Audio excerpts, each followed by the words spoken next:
Hello, BookTube, and this is week 17 of the Future History Project. And this week is The Caves of Steel.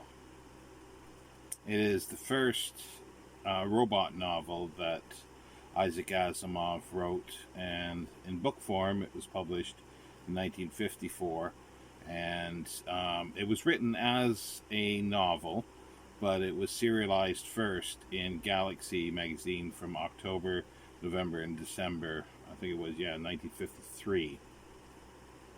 And it's set approximately 3,000 years in the future, past most of the robot short stories.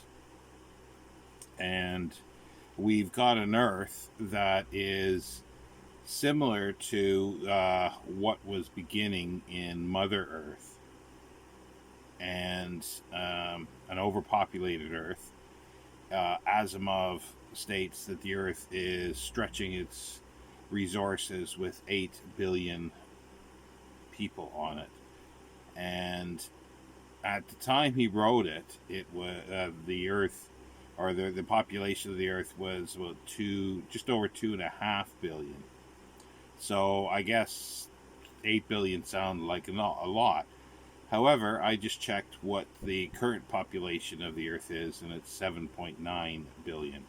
So he's a bit off.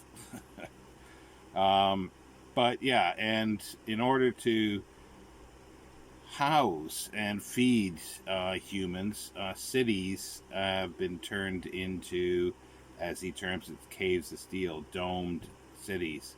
And where people, New York is, I think he said, was 10 million people. That was still a bit optimistic because the greater New York area is 18 million at the moment. And not far off, a couple million off of, New York City itself is just not far off 10 million at the moment. But yeah, so, and we've got a society that lives in almost like a dormitory type basis. They're all indoors. They don't go outside, and they share kitchen facilities, or their or places where they can eat, as well as toilets. They call them personals. And there are spacer worlds. There's 50, as there was in Mother Earth. And there's outside of the city, there's Spacer Town. Um, Inhabitants from the outer worlds have decided to set up a little colony outside. And the story starts with, well, it predates the story a little bit, where there is a spacer that has been murdered, and they want to have a robot from the spacer worlds and a New York uh, policeman investigate this. And it's Elijah Bailey is the New York cop. He has a wife and a teenage son. He is pretty good level. Like, they have different sort of social levels, and he's able to C5, I think it is, which gives privileges for eating and things like that, and types of food, and other things. And there's different gradations of society, and you work towards becoming higher. So, and then the robot is Daniel Oliva, Daniel Oliva, and he's a humanoid robot, an android basically, and he's the first of his kind. He's very, and he looks exactly like the spacer, the doctor that was killed, because he was made in his image. So they're investigating this, and And Elijah finds out a little more about Spacer Society and what they're there for. What they're there is trying to get humans to leave the Earth and populate new planets. The Spacers have smaller populations that are probably even dwindling, but they live long lives. The Spacers that are there are about 150 years old, and they can live to over 300.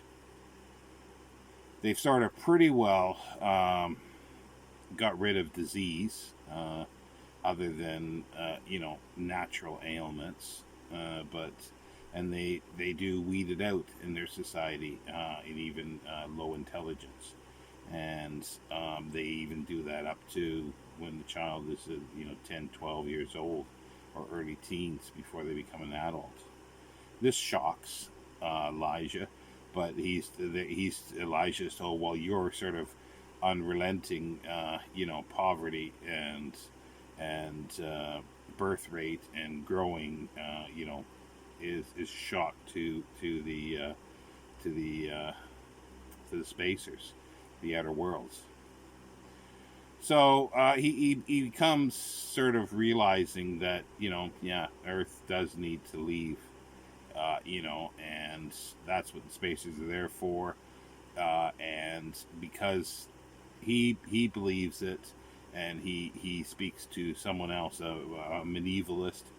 There are groups that go around and sort of pine for the days of old, in the sense they call them medievalists, but for 3,000 years previously and before, and they and Daniel Oliva, the robot, is able to sort of sense in somebody's brain pattern, whether they are sort of murderers, or their type, whether they'll be receptible to certain ideas, and he sees this change in in uh, in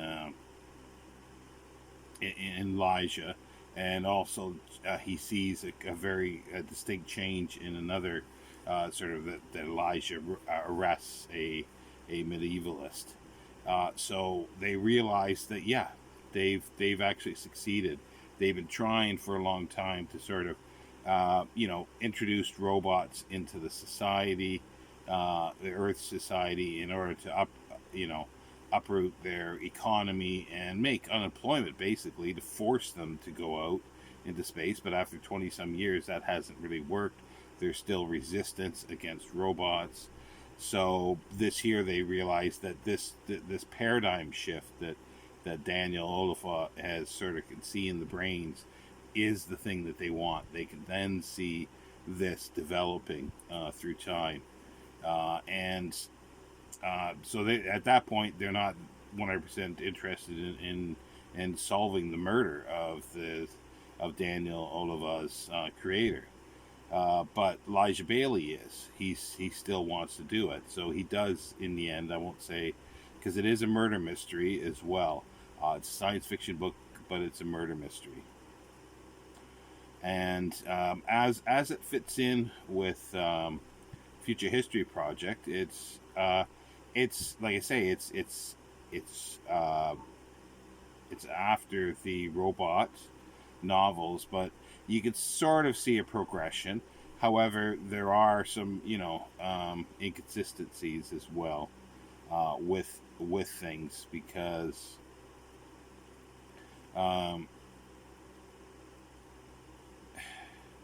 with the robots as well, because like the Earth is trying to in the robot stories, I should say, because we had some short stories where Powell and Donovan were on a space station that was sort of pumping back energy back to Earth, and in this storyline in Caves of Steel, they are using nuclear power, and they propose that once they run out of that, they can start doing that kind of thing, harnessing the sun's power and beaming it back to Earth.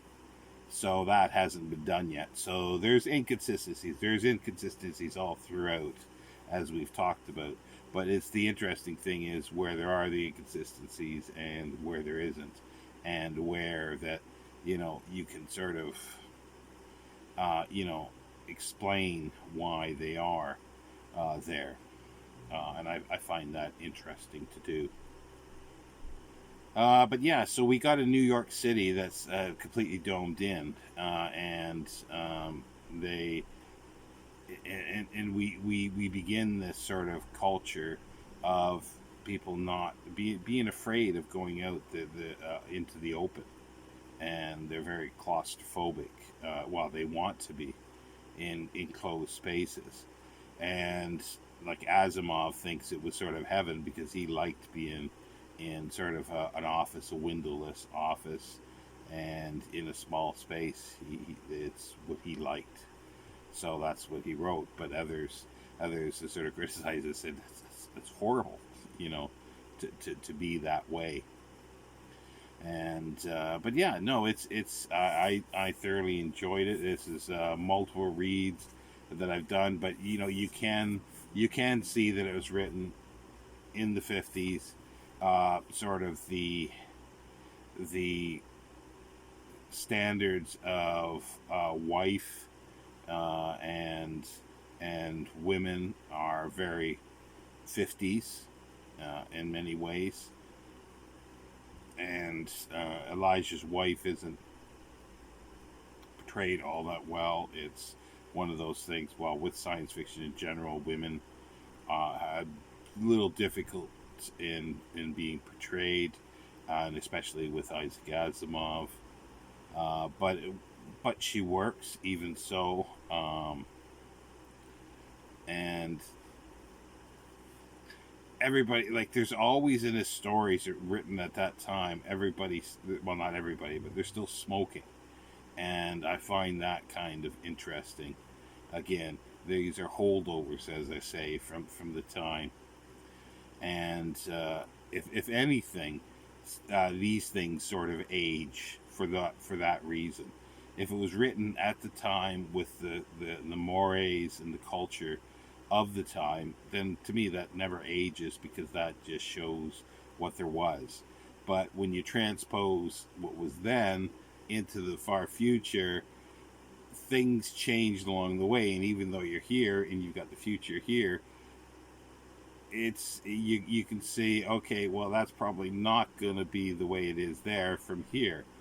But even if we do it from here, once we get a little further on the way to here, then it's still going to be not right.